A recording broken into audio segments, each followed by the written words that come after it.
friends, welcome to the fundamentals of sports management with Pankaj Athavale. Today we will discuss sports PR. Public relations क्या होते हैं और वो भी sports के sector में.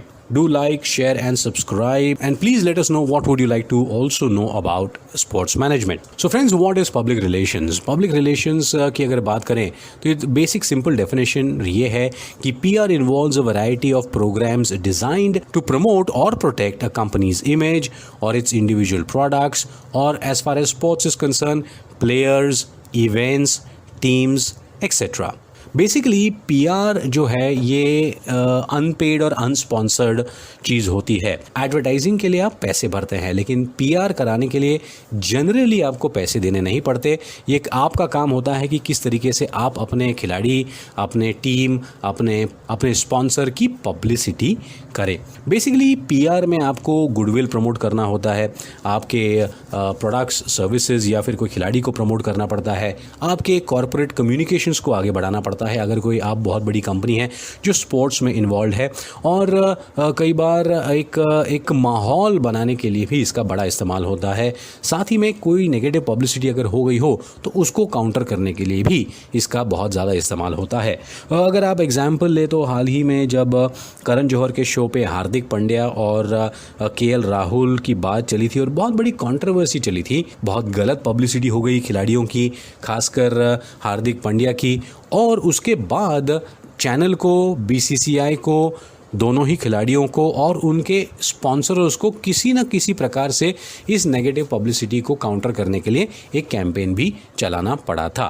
पब्लिसिटी करने से बहुत सारे एडवांटेजेस आपको मिलते हैं. फ़ायदा इस तरीके से होता है कि आपके प्रोडक्ट की, आपके इवेंट की, आपके खिलाड़ी की, आपके कंपनी की पब्लिसिटी यूं ही हो जाती है अलग अलग प्लेटफॉर्म पर, चाहे वो प्रिंट मीडिया हो, चाहे वो इलेक्ट्रॉनिक मीडिया हो, चाहे वो रेडियो हो, चाहे वो सोशल मीडिया के अलग अलग प्लेटफॉर्म्स क्यों ना हो. यहाँ पर एक बात समझना बड़ा ज़रूरी है कि आपका नेटवर्क मीडिया में बहुत अच्छा और स्ट्रॉन्ग होना चाहिए.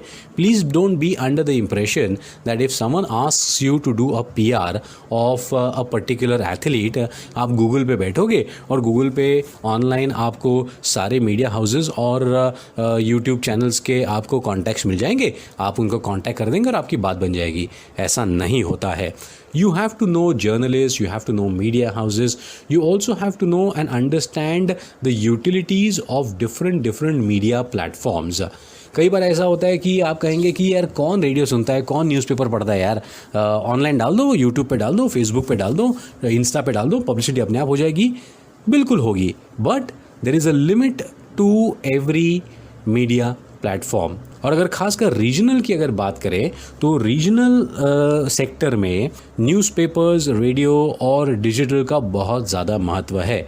इसीलिए आपको समझना होगा कि अगर आप कोई प्रेस कॉन्फ्रेंस ऑर्गेनाइज कर रहे हैं तो किन सारे मीडिया पर्सनालिटीज़ को आप बुला सकते हैं. रेडियो, प्रिंट में भी इंग्लिश, हिंदी, रीजनल, साथ ही में आप टेलीविज़न वालों को बुला सकते हैं, वेबसाइट वालों को बुला सकते हैं.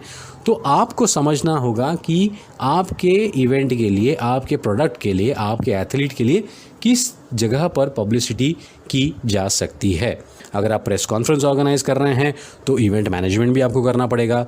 इवेंट मैनेजमेंट कर रहे हैं तो स्पॉन्सर्स भी ढूंढने पड़ेंगे, तो आपको brochures, letters to the editors, press releases, ये कंटेंट भी जनरेट करना पड़ेगा.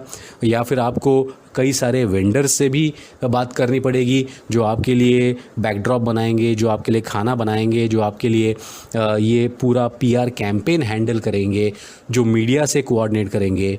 कई बार ऐसा होता है कि आप पीआर एजेंसीज़ को भी कांटेक्ट कर सकते हैं. कई बार ये करने के लिए आप इंडिविजुअल फ्रीलांसर्स को भी कांटेक्ट कर सकते हैं जो कि आपको ये पूरा का पूरा तामझाम जो है ये बना कर दे सके.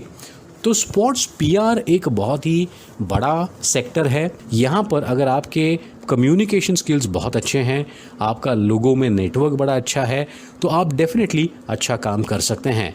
चाहे वो किसी एथलीट के लिए हो, चाहे किसी एंडोर्समेंट डील के लिए हो, चाहे आईपीएल, प्रो कबड्डी जैसे बड़े इवेंट्स के लिए हो, या फिर कोई छोटे मोटे लोकल इवेंट्स के लिए हो, या फिर गवर्नमेंट के बड़े बड़े इवेंट्स जैसे कि खेलो इंडिया या फिर ओलंपिक्स या फिर एशियन गेम्स या फिर कॉमनवेल्थ गेम्स, ऐसे इवेंट्स के लिए हो. पब्लिक रिलेशंस में काफ़ी कुछ बात करेंगे हम हमारे आने वाले वीडियोज़ में. So please do stay tune. Will also pick up a few case studies and as I said, like, share, subscribe our channel and please let us know what more would you like to know. Pankaj Athavale signing off.